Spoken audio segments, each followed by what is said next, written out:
For today's lesson, we will explore comparative juvenile justice. And what we mean by this is juvenile justice from a global perspective. Juvenile justice is a global concern. Juvenile delinquency is a global concern. Countries around the world have formal juvenile justice systems. Some of their systems are newer than the United States systems. When we look to either criminal justice or juvenile justice,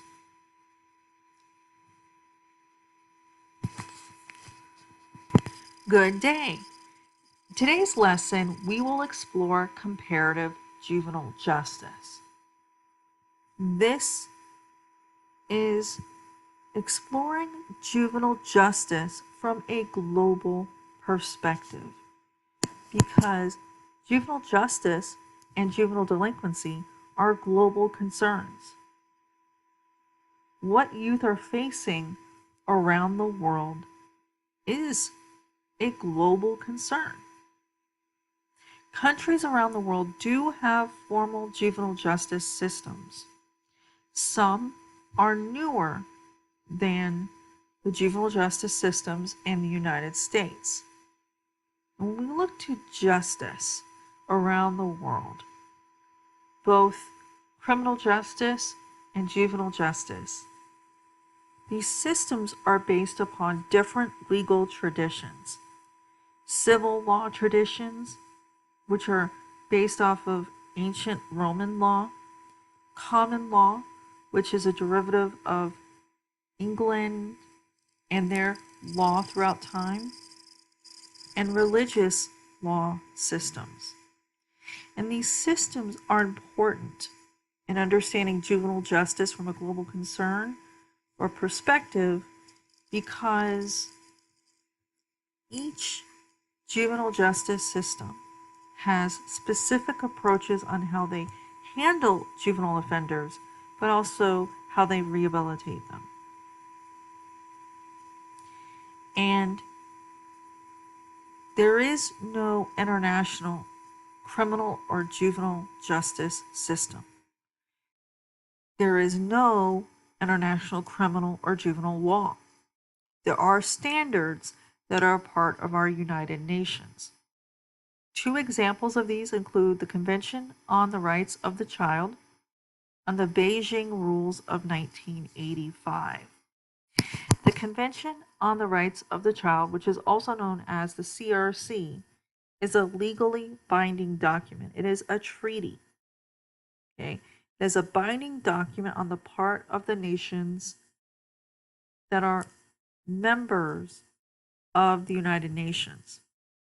The focus is on the rights that children should have and need to have around the world. What's interesting about this document, this treaty, is that while the United States has signed it, they have not ratified it, meaning they are not binding in terms of its focus on children's rights. And what we mean by this in terms of juvenile justice is that one of the contentions that excluded the United States from this was that up until 2005, the United States allowed capital punishment for juvenile offenders. And while this ceased with Roper v. Simmons, which declared capital punishment unconstitutional for juvenile offenders and that it violated the Eighth Amendment protection against cruel or unusual punishment, the United States to this day has not ratified being a part of the CRC. Is the Beijing Rules of 1985. This is not a legally binding document. It is a set of standards still, in that the focus is on important considerations for juvenile justice globally. Number one, regarding the age of responsibility. The focus of the Beijing rules was that countries should not have an age of responsibility too low because of young children being involved in the justice system. They did not believe that should be done or needed to be done.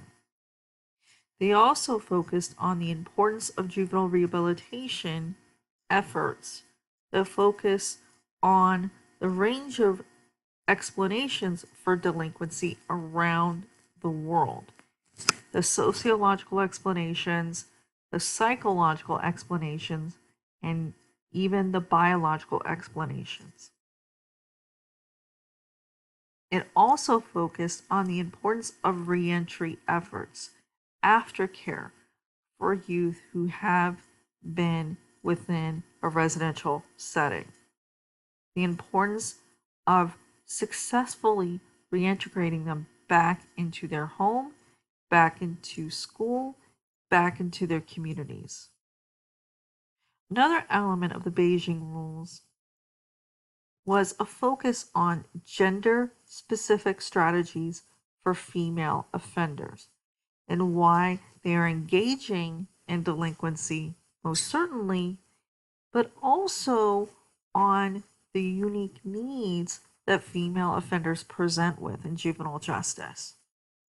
And lastly, the Beijing rules called for the need for continued evidence-based practice in juvenile justice, a focus on adapting in terms of what research, what new research, what future research argues in terms of juvenile justice policy, juvenile justice practice, and juvenile justice programs. We look to not only prevention, but also early intervention. Have a good day.